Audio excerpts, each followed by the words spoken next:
Bueno, para empezar tengo que decirles que el libro, hablar del libro y hablar de mi método es la misma cosa, porque el libro es un reflejo fiel y exhaustivo de la idea que me surgió a mí hace 8 años. Yo he estado 7 años escribiendo esa obra. Es una obra, comentaba con alguien de los asistentes, que es la obra de mi vida probablemente, y ahora me toca ir mostrándosela al mundo, a la humanidad, en la pobre medida de mis posibilidades, ¿no? La cuestión aquí es que hace, como les digo, 8 años me vinieron a la mente. Yo soy profesor de español para extranjeros desde el año 91, y desde entonces pues he tenido además una dilatada experiencia en ese ámbito, y me vino a la mente, hace estos años que les comento, me vinieron a la mente más o menos de forma consecutiva una serie de ideas que yo fui articulando en torno a cómo poder explicar la gramática del español a extranjeros. Lo primero que tenía claro es que tenía que adaptarme absolutamente a su óptica, a su perspectiva cuando llegan al español.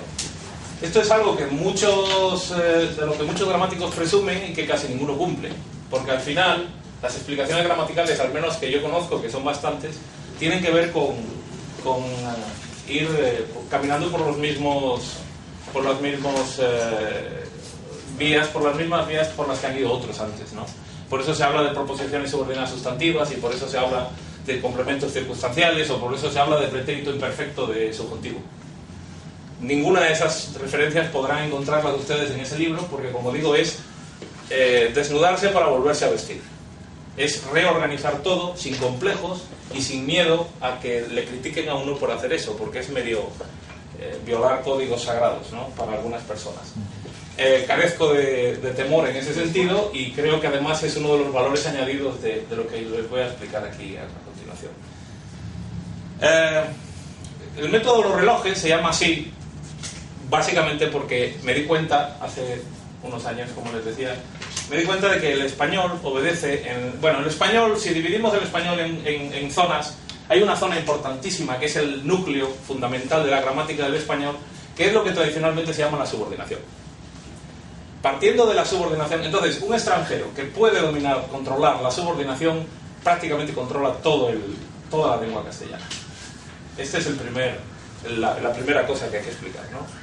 Si puedes controlar toda la gramática, prácticamente, yo creo que es el 80% de la gramática del español, tiene que ver con subordinación. Es la parte más difícil, pero es el centro neurálgico del español.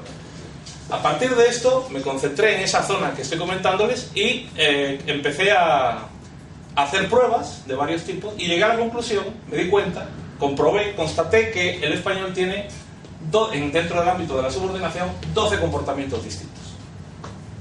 Si hablamos de subordinación, hablamos de que hay siempre 2 verbos, que yo llamo verbo 1 y verbo 2, simplemente.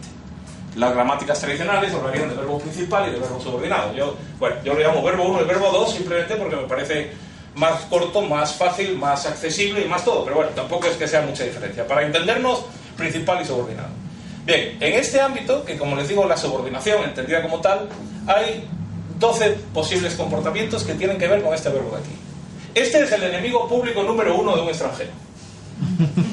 Entonces, una vez que localicé dónde está el problema esencial, que es gestionar ese verbo 2, empecé a darle vueltas a ver a qué obedecía el comportamiento que tenía. Y obedece a 12 posibilidades. Y luego estuve pensando cómo poder clasificarlas. Primero, describirlas adecuadamente. Después, clasificar toda la subordinación es más que la subordinación, pero por el momento vamos a limitarlo a la subordinación. Luego ir clasificando en cada uno de los sistemas o subsistemas de los que estoy hablando, de los comportamientos, toda la gramática del castellano. Y después, determinar un sistema o un mapa, crear un mapa mental que resulte fácil, accesible y universal. Que tenga 12 unidades o que tenga 12 partes y que todo el mundo conozca. Total, un reloj. Pensé en un reloj. Un reloj es algo más o menos universal, más bien más que menos. Pensé que si iba a utilizar una metáfora, esa era la más importante, y me puse manos a la obra. Por eso se llama el método de los relojes. Entonces es una parte lo comentaba con un profesor esta mañana, tiene una parte de marketing, en el sentido de que llama la atención, porque se llama método de los relojes, tiene una parte que quiere llamar la atención, porque creo que es una de las cosas que tiene que hacer, llamar la atención por lo menos para que alguien acceda a la obra, pero también tiene una parte que tiene que ver directamente con la gramática, es que hay 12 comportamientos, y no hay 13 y no hay 11, hay 12 exactamente. Lo que yo les voy a explicar aquí básicamente son más o menos los 12 comportamientos, pero no de forma exhaustiva, porque tampoco quiero aburrirles en exceso, pero este verbo, si cogemos si agarramos todas las posibilidades que podemos obtener de ese verbo famoso, que es el enemigo público número 1 del extranjero, nos damos cuenta de que tenemos 5 posibles resultados, pero no hay un sistema, no existe nada en español que tenga ese sistema. Solo estoy abstrayendo en una fórmula general todas las posibilidades que ofrece el verbo 2, ¿de acuerdo? No es en general. Bien, tenemos por un lado los tiempos que yo llamo tiempos normales. ¿Qué serán los tiempos normales? ¿A alguien se le ocurre qué puede ser? ¿Alguien tiene una idea? Presente y más. Son los tiempos que normales. ¿Cómo? Indicativo. ¿Por qué lo llamo tiempos normales? Primero, el indicativo no me aporta nada. A un extranjero le importa 3 pitos, con perdón. Si dices indicativo, dices referenciativo, lo llamas como quieras. Sin embargo, los tiempos normales son normales porque son los tiempos que normalmente utilizamos para comunicarnos. Y eso sí aporta. Cada uno de los nombres que yo voy a utilizar en mi método tiene una aportación informativa extra. Y luego pondré ejemplos. Es decir, yo nunca voy a llamar a una, aunque sí tiene una cierta aportación, pero yo nunca llamaré a la voz pasiva voz pasiva. Para empezar, voz, ¿qué es voz? ¿Qué es voz? Desde el punto de vista del extranjero, ¿qué es lo que yo estoy haciendo? Asumir ese punto de vista, insisto, Yo lo llamo de otra manera, luego lo explicaré. Si les parece, se lo explico más tarde. La cuestión es que yo cambio todo para intentar ponerle, yo siempre hablo de que intento ponerle Windows a un sistema DOS. Es lo que estoy intentando desde el principio, ¿no? Y eso implica muchos cambios y una gran revolución. Tiempo de subjuntivo. No he cambiado porque me interesa oponerlo al resto. Luego, ¿cuáles serán los tiempos amar? ¿Qué tiempo es amar? ¿Cómo? Infinitivo. Amar.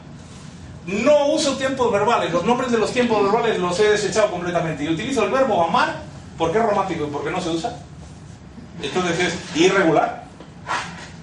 Lo utilizo conjugándolo en el tiempo que me interesa. De manera que yo llego a clase y le digo a un estudiante, por favor, conjúgame el verbo tener en he tenido. Perdón, el verbo tener en he amado. ¿Quién sabe? Quiero el verbo tener en he amado. He tenido. ¿Y el verbo tener en amaste? No, pero ¿cuál es la forma? Tuviste. ¿Y en habías amado? Verbo ir. Habías ido. ¿Dónde están los tiempos verbales? ¿Por qué necesitamos usar la referencia de tiempos verbales? ¿Por qué? Un extranjero no quiere ser gramático. Un extranjero no quiere ser un minifilólogo. Quiere ser un usuario. La persona con más habilidad que yo conozco para hablar es mi madre. Habla mucho mejor que yo. Y no tiene ni idea de nada relacionado con la gramática. No sabe nada de la terminología gramatical. Y a eso es a lo que yo aspiro con mis estudiantes de mis clases. Quiero que sean unos correctos usuarios del código del español. Pero no me interesa que sean filólogos. Hay alguno que quiere serlo, ¿de acuerdo? Muy bien, empieza a estudiar tiempos verbales. Es necesario que todos los profesores sepan todos los tiempos verbales y todo lo que tiene que ver con el aparataje, porque nosotros somos programadores. Pero los extranjeros que aquí vienen a rogarnos que les enseñemos este idioma, ellos son usuarios. Y hay que tratarlos como tales. No hay que torturarles gratuitamente. Este es el planteamiento, ¿no? Y entonces esto será otro posible resultado para mí. Es amando, que es el gerundio, y otro posible resultado para mí es amado. ¿De acuerdo? Estos 3 posibles resultados que veremos en el desarrollo posterior tienen que ver con subordinación. Estos 2 tienen que ver con perífrasis. Sin embargo, todos ellos están dentro de este esquema para mí.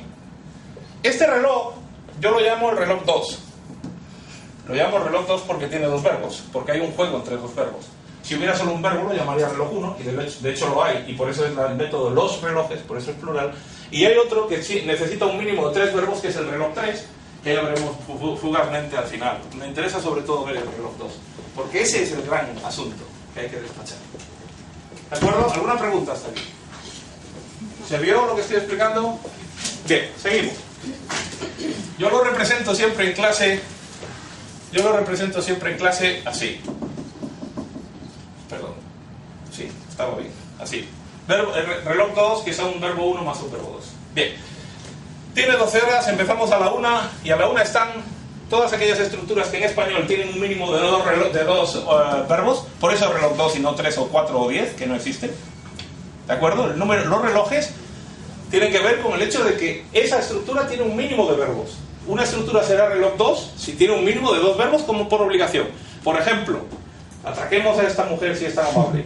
Una frase con cuándo. El cuándo sin tilde, simplemente el cuándo normal. Una frase. Cuando era niña tomaba helados. Cuando era niña tomaba el autobús. Helados. Helados. Cuando era niña tomaba helados. 2 verbos, lo vemos, ¿sí? ¿Cuándo es R2? Y además no sabemos que cuándo.